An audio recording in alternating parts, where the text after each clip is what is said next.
మన దేవుడు సర్వశక్తివంతుడు, గొప్ప దేవుడు. ఈరోజు నువ్వు ఏ కులానికి చెందిన, ఏ మతానికి చెందిన, ఏ వర్గానికి చెందిన, ఏ వర్ణానికి చెందిన, నువ్వు ఏ ఒక్క జాతికి చెందినా కానీ యేసును విశ్వసించి ఈరోజు నువ్వు వచ్చావు కనుక ఆయన నువ్వు తాకాలని ఆశపడుతున్నాడు. ఆయన దగ్గరికి వచ్చిన వారిని త్రోసివేసే దేవుడు కాదు, మనం ఆరాధిస్తున్న దేవాది దేవుడు.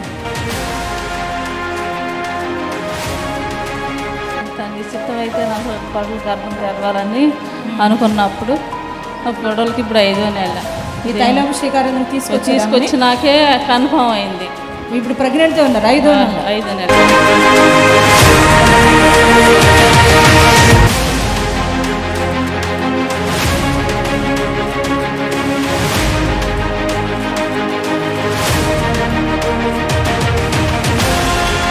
ఇప్పుడు అలాగే గడ్డి వచ్చింది.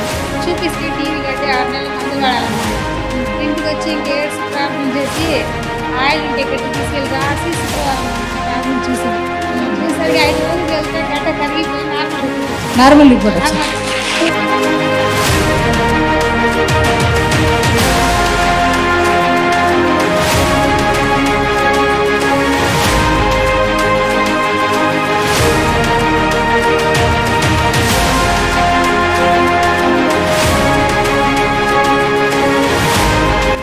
పోయిన సంవత్సరం ఫిబ్రవరిలో అక్కడ విజయవాడకు వచ్చినాము. విజయవాడకు వచ్చి నా కోడలికి గర్భఫలం కావాలని అనుకున్నాను, ప్రార్థన చేసుకున్నా. కానీ కేరళ తీసుకుపోయి కోడలికి ఇచ్చిన గర్భఫలం వచ్చింది. ప్రెగ్నెంట్ అయింది. పాప కూడా 5వ నెల. 4 సంవత్సరాల నుండి దురాత్మ చీకటి శక్తుల చేత పీడింపబడుతూ మనసులో నెమ్మది లేదు, శరీరంలో ఆరోగ్యం లేదు. గడిచిన నెలలో తైలాభిషేక ఆరాధనలో సహోదరి ఇక్కడ మరి పాల్గొనడం జరిగింది. దైవజనులు ప్రార్థిస్తున్నప్పుడు ఆమెలో ఉన్న ఆ దురాత్మ ప్రభావం, అంటే దైవశక్తి తను ఎప్పుడైతే తాకిందో 4 సంవత్సరాల నుంచి తిష్టవేసి తను బాధపరుస్తున్న ఆ దురాత్మ ప్రభావం తనలోంచి పోవడం జరిగిపోయింది. కిడ్నీతో బాధపడుతూ ఉన్నాను, కానీ యా దేవుడు యా గుళ్ళు కనిపించిన ప్రయోజనం లేదు. కానీ ఇంకా మన లైఫ్ ఇంతే అనేసి నేను ఒక మూల కూర్చొని చెల్లి చూసుకుంటా ఉంటే అయ్యగారి పూట మేడం పూట పడిన చెల్లో పడింది. మ్యాటర్ ఏమని చూస్తే దాన్ని కిడ్నీలు చొచ్చుపడను, చేయాలని తెల్లగొట్టుకోవడం అనేసి బ్యాంకులను రోగాలు నయం చేశారని చూశాను. అప్పుడు నాకు ధైర్యం వచ్చింది.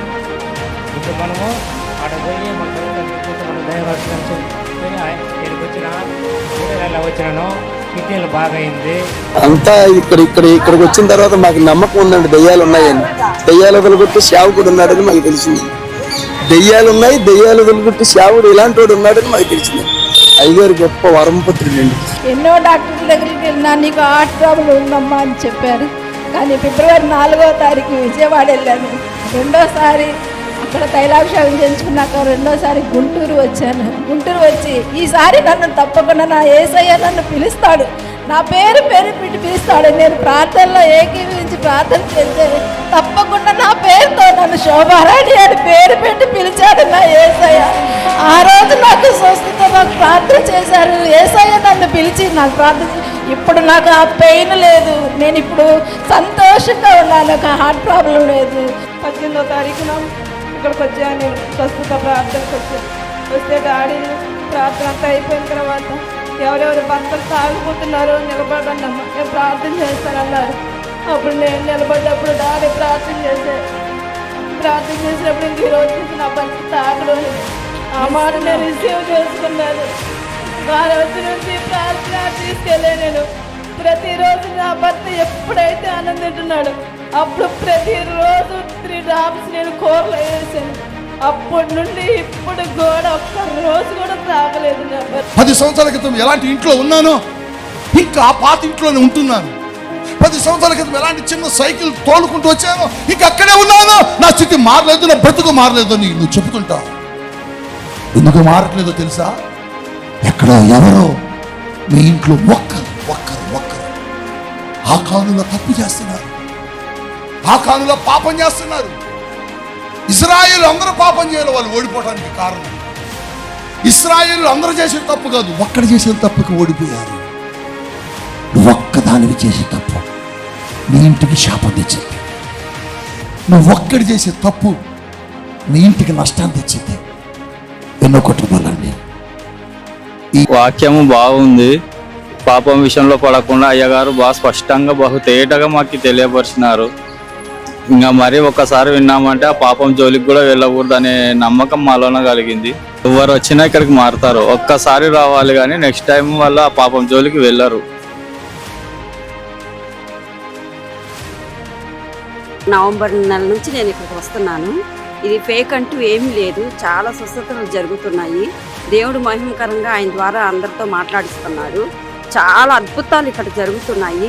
పక్షవాతం వచ్చి ఆ పక్షవాతం రావడాన్ని బట్టి మరి రోజుకు 10 ట్యాబ్లెట్లు వేసుకోవాలండి. విజయవాడ పట్టణంలో జరుగుతున్న తైలాభిషేక ఆరాధనలో పాల్గొనడం జరిగిందండి.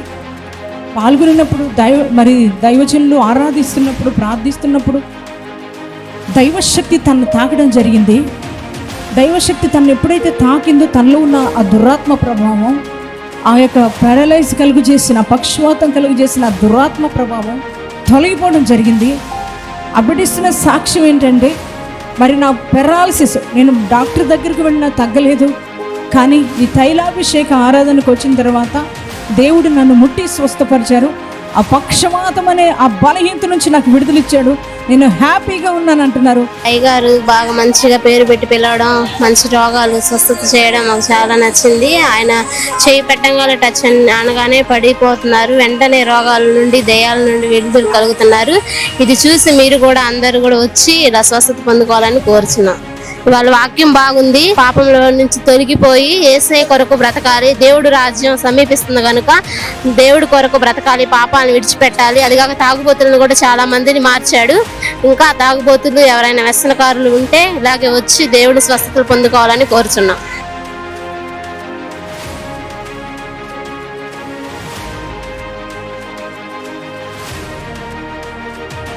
నేను ఎంతమంది 15 సంవత్సరాల క్రితం కూడా టీవీలో చూశానండి. వాక్యం బలమమ్మా, వాక్యం బలమైన వాక్యం. అప్పుడైనా అదే వాక్యం, ఇప్పుడు ఇంకా ఎక్కువగా చెబుతున్నారు. ఫస్ట్ చెప్పారు కానీ నేను సెల్లులో చూసినప్పుడు ఫేక్ అనుకున్నాను. బట్ ఇక్కడికి వచ్చాక కానీ తెలియలేదు ఇది నిజమే, రియాలిటీ అని ఇక్కడ డాడీ అట్లా పేరు పెట్టి పిలిచడం ఏంటో మంచిగా ఎలానే ఎవరంటే వాళ్ళని లేపటము అట్లా బాగా జరుగుతుంది కార్యాలు. అబద్ధంగా ఇంకా ఇక్కడైతే మటుకు ఏ సెల్ ఫోన్ లేవు, ఏ లేవు, పేక్ లేవు, అంతా ఏం కాదు, మంచి కరెక్ట్గా జరుగుతుంది అయితే మటుకు.